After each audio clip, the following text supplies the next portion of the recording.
many people, I guess I'd include myself, would argue that you already have a disconnect, but it's not because of the contractors. I mean, I was in the service, I was in the Navy at the very inception of the all-volunteer force. I joined in 1973. You know, the last draft call was toward the end of 1972. I think my company at boot camp was, you know, one of the very first post-draft or, you know, draft registration companies that was not draft induced.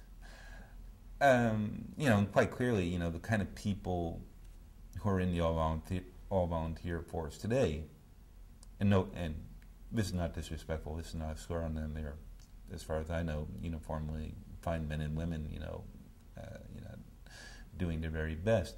But it's not representative of the nation as a whole. I mean, if you look at it and you look at the people who are being killed in Iraq, you know, it's largely coming from, say, lower middle class, upper lower class. You're getting a lot of people.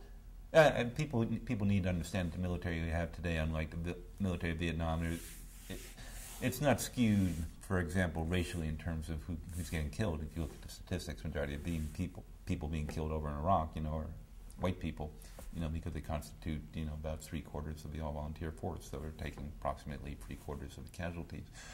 But economically, it's skewed. You know, I mean, I don't think there's any question at this point, you know, that the people who always assumed that they would be going off to college after they graduated high school, you know, whether it be an Ivy League, you know, or a very good public land-grant college, are not the sort of people who are being assiduously recruited and entering into the all-volunteer force. These are people who are coming from depressed communities economically, and, you know, it's maybe not their first career choice, but their only economically viable one.